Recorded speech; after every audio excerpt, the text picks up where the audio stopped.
Hi dears, എല്ലാവർക്കും എൻ്റെ പുതിയൊരു വീഡിയോയിലേക്ക് സ്വാഗതം. അപ്പോൾ ഇന്നൊരു ചിക്കൻ കറിയുടെ വീഡിയോ ആണ് കാണിക്കുന്നത്. ഇതിന് വേണ്ടിയിട്ട് ഞാൻ കുറച്ച് ചിക്കൻ എടുത്തിട്ടുണ്ട്.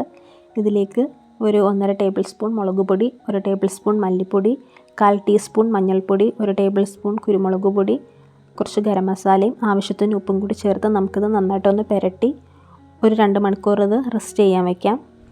ഇനി നമുക്ക് ഈ ചിക്കൻ പീസസ് ഒക്കെ ഒന്ന് വറുത്തെടുക്കാം. അതിന് വേണ്ടിയിട്ട് ഞാനൊരു ഫ്രൈ പാനിലേക്ക് വെളിച്ചെണ്ണ ഒഴിച്ചു കൊടുത്തിട്ടുണ്ട്. എണ്ണ നന്നായിട്ട് ചൂടായിട്ട് വരുമ്പം നമ്മൾ മസാല പുരട്ടി മാറ്റി വെച്ചിരുന്ന ചിക്കൻ ഇട്ട് കൊടുത്ത് നമുക്കിതൊന്ന് ഷാലോ ഫ്രൈ ചെയ്തെടുത്ത് മാറ്റാം. അപ്പോൾ ഞാനിത് 2 സൈഡും തിരിച്ചും മറിച്ചും ഇട്ട് ചെറുതായിട്ടൊന്ന് ഫ്രൈ ചെയ്തിട്ടേ ഉള്ളൂ. ഇനി നമുക്കിത് കോരി മാറ്റി വയ്ക്കാം.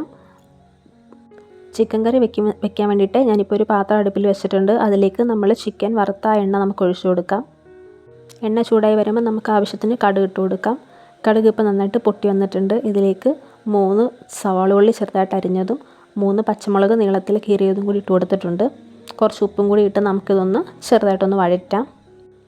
അപ്പോൾ ഇത് ചെറിയ രീതിയിലൊന്ന് വാടി വരുമ്പോഴത്തേക്കും നമുക്ക് ഇഞ്ചിയും വെളുത്തുള്ളിയും കൂടി ചതച്ചതും കൂടി ഇതിലേക്ക് ഇട്ട് കൊടുക്കാം. അപ്പോൾ ഒരു 10 അല്ലി വെളുത്തുള്ളിയും ഒരു 2 ഇഞ്ച് വലിപ്പമുള്ള ചെറിയ കഷ്ണം ഇഞ്ചിയുമാണ് ഞാൻ എടുത്തിരിക്കുന്നത്. അത് നന്നായിട്ട് ചതച്ചതും കൂടി ഇതിലേക്ക് ഇട്ട് കൊടുത്ത് നമുക്കിതൊന്ന് മിക്സ് ചെയ്ത് നമുക്കിതൊന്ന് അടച്ച് വെച്ച് വേവിക്കാം. ഇപ്പോൾ ഒരു 5 മിനിറ്റ് കഴിഞ്ഞിട്ടുണ്ട്. നമുക്കിനി ഇത് തുറന്ന് ഒന്ന് മിക്സ് ചെയ്ത് ഒന്നും കൂടി നമുക്കിത് അടച്ച് വെച്ച് വേവിക്കാം. അപ്പോൾ ഇത് ഇടയ്ക്കിടയ്ക്ക് ഇങ്ങനെ തുറന്നൊന്ന് ഇളക്കി കൊടുക്കുക. കാരണം ഞാൻ എടുത്തിരിക്കുന്ന പാത്രം നോൺ സ്റ്റിക്കും അല്ല, അപ്പോൾ ഇത് അടുക്കി പിടിക്കാൻ സാധ്യതയുണ്ട്. അതുകൊണ്ടാണ് ഇടയ്ക്കിടയ്ക്ക് ഇങ്ങനെ ഒന്ന് ഇളക്കി കൊടുക്കുന്നത്. ഇനി നമുക്കിതിലേക്ക് ഒരു ചെറിയ കഷ്ണം തക്കാളി ഇട്ട് കൊടുക്കാം. അപ്പോൾ ഞാൻ ചെറിയൊരു തക്കാളിയാണ് എടുത്തിരിക്കുന്നത്. അത് കഷ്ണങ്ങളാക്കിയതും കൂടി ഇപ്പോൾ ഇതിലേക്ക് ഇട്ട് കൊടുത്തിട്ടുണ്ട്. ഇനി നമുക്കിത് നന്നായിട്ട് ഒന്നുകൂടി മിക്സ് ചെയ്ത് തക്കാളിയൊക്കെ ഒന്ന് വേവണം. നമുക്കപ്പോൾ ഇതൊന്നുകൂടി അടച്ച് വെച്ച് വേവിക്കാം. ഇപ്പോൾ ഒരു 2 മിനിറ്റ് കഴിഞ്ഞിട്ടുണ്ട്. ഒന്നുകൂടി നമുക്ക് തുറന്ന് ഒന്ന് ഇളക്കി കൊടുക്കാം. തക്കാളി ഇപ്പം വെന്തിട്ടില്ല. നമുക്കപ്പോൾ കുറച്ച് നേരം കൂടി അടച്ചു വെച്ച് വേവിക്കാം.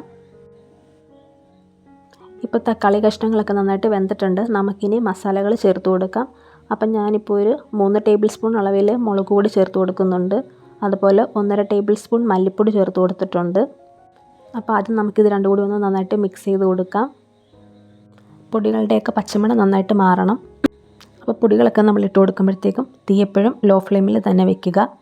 ഇനി അതിലേക്ക് ഞാനൊരു 1/4 ടീസ്പൂൺ അളവിൽ മഞ്ഞൾപ്പൊടിയും കൂടി ചേർത്ത് കൊടുക്കുന്നുണ്ട്. നമ്മൾ പൊടികളൊക്കെ ചിക്കൻ വറുക്കാൻ നേരം നമ്മൾ കൊടുത്തിട്ടുണ്ട്. അപ്പോൾ ഉപ്പൊക്കെ ഇടുമ്പോൾ നമ്മൾ അതനുസരിച്ച് വേണം ചേർക്കാനായിട്ട്. ഇനി നമുക്കിതിലേക്ക് കുറച്ച് കുരുമുളക് പൊടി ഇട്ട് കൊടുക്കാം. അത് നിങ്ങളുടെ എരിവിനനുസരിച്ച് നിങ്ങൾക്ക് ചേർത്ത് കൊടുക്കാവുന്നതാണ്. ഇനി ഞാനിതിലേക്ക് ചിക്കൻ മസാലയാണ് ചേർത്ത് കൊടുക്കുന്നത്. ഞാൻ ഈസ്റ്റേണിൻ്റെ ചിക്കൻ മസാലയാണ് യൂസ് ചെയ്തിരിക്കുന്നത്. അപ്പോൾ മസാലയൊക്കെ ചേർത്ത് മസാലകളുടെ പൊടി പച്ചമണമൊക്കെ ഒന്ന് മാറുന്നിടം വരെ നമുക്ക് നന്നായിട്ടൊന്ന് വഴറ്റിയെടുക്കാം. ഇനി നമുക്ക് വറുത്ത് വെച്ചിരിക്കുന്ന ചിക്കൻ പീസസും കൂടി ഇതിലേക്ക് ഇട്ട് കൊടുത്ത് നന്നായിട്ടൊന്ന് മിക്സ് ചെയ്യാം. ഇതിലേക്ക് നമ്മൾ ചെറിയ ചൂടുള്ള വെള്ളമാണ് ഒഴിച്ചു കൊടുക്കുന്നത്.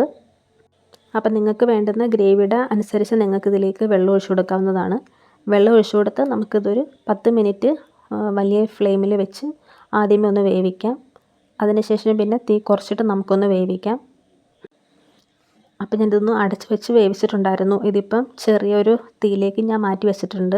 ചിക്കനൊക്കെ നന്നായിട്ട് മസാലയിലൊക്കെ കിടന്ന് നന്നായിട്ട് വെന്ത് വന്നിട്ടുണ്ട്. അപ്പം നമുക്ക് അവസാനമായിട്ട് കുറച്ച് മല്ലിയിലയും കറിവേപ്പിലയും കൂടി ഇതിലേക്ക് ഇട്ട് കൊടുക്കാം. എന്നിട്ടിത് നന്നായിട്ട് ഒന്നുകൂടി ഒന്ന് മിക്സ് ചെയ്ത് നമുക്കിത് സെർവ് ചെയ്യാവുന്നതാണ്. അപ്പോൾ ഇത്രയേ ഉള്ളൂ, ചിക്കൻ കറി റെഡി ആയിട്ടുണ്ട്.